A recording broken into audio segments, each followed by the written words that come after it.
I remember when I was a little girl, I would often rebel against my mother over simple, silly stuff.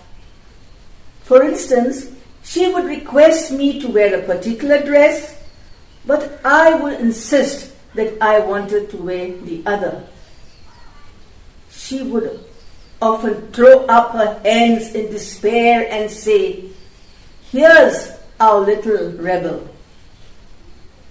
Hi guys, I'm Anne, and welcome to my little world. Last time we read the poem The Squirrel together, and this time we are going to read The Rebel.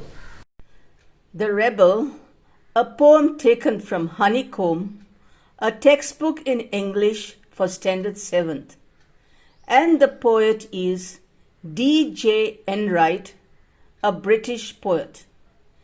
Born on 11th March 1920 and died on 31st December 2002. Let us now visit the dictionary and find out the meaning of the word the rebel. A rebel is a noun, and it means a person who rises against anyone in authority. Let us go a little deeper into the meaning of the word. A rebellious person likes to challenge authority and break the rules every now and then. A rebel is someone who refuses to do things in the normal way. The verb form of to rebel means to rise in opposition and is pronounced as to rebel. Let's pronounce the words together again. The rebel, noun, to rebel, verb. So we have the rebel who rebels. Having by now understood who the rebel is, let us read the poem together. The poem consists of 30 lines, divided into 15 stanzas. Each stanza consists of 2 lines each. As we read together, you will observe that the second line is marked in red. This is the rebel rebelling. So here goes. When everybody has short hair, the rebel lets his hair grow long. When everybody has long hair, the rebel cuts his hair short. When everybody talks during the lesson, the rebel doesn't say a word. When nobody talks during the lesson, the rebel creates a disturbance. When everybody wears a uniform, the rebel dresses in fantastic clothes. When everybody wears fantastic clothes, the rebel dresses soberly. In the company of dog lovers, the rebel expresses a preference for cats. In the company of cat lovers, the rebel puts in a good word for dogs. When everybody is praising the sun, the rebel remarks on the need for rain. When everybody is greeting the rain, the rebel regrets the absence of sun. When everybody goes to the meeting, the rebel stays at home and reads a book. When everybody stays at home and reads a book, the rebel goes to the meeting. When everybody says, "Yes, please," the rebel says, "No, thank you." When everybody says, "No, thank you," the rebel says, "Yes, please." It is very good that we have rebels. You may not find it very good to be one. I've placed 3 questions before you. You can copy them down and come to them later as you get better acquainted with the poem. When everybody has long hair, how would the rebel wear his hair? If the rebel has a dog, then what is it that everyone else would have? Where does the rebel go when everyone is at home? Now, let us do the poem in detail. The poet tells us about a rebel who wishes to look and be different.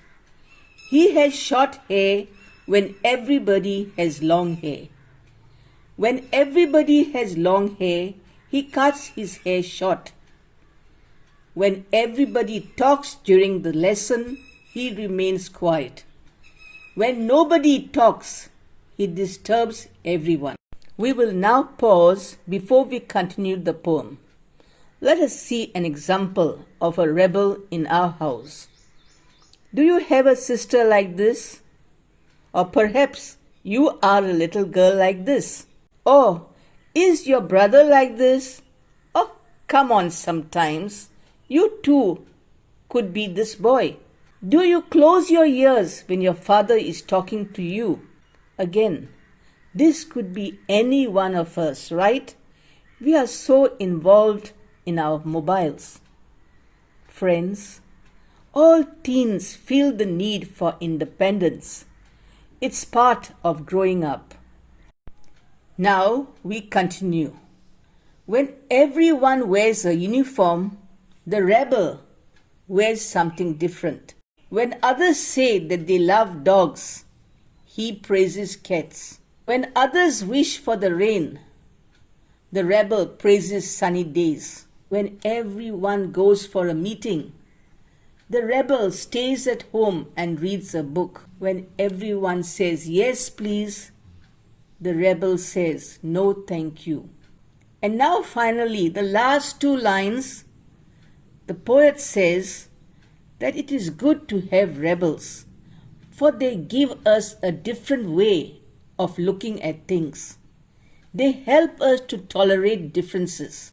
But the poet also tells us that it is not good to be a rebel, for you will always be criticized. And now we are moving on to homework. Let's start, right?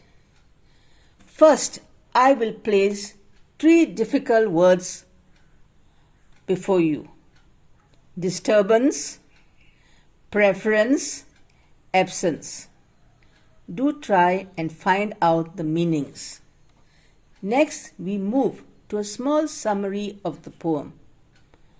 You have to fill in the blanks with the words given in the brackets. Fill in the blanks with the words from the brackets. Meeting, criticize, quietly, different. The rebel likes to be dash from others. When everyone sits dash in class, the rebel causes a disturbance. When all go to a dash, the rebel stays at home. It is not good to be a rebel, for people dash you. And with that, we come to the end of today's poem, The Rebel.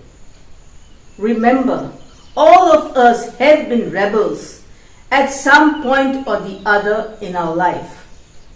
It's all a part of growing up. Till we meet again, I sign off as always. Yours truly, Anne. See ya.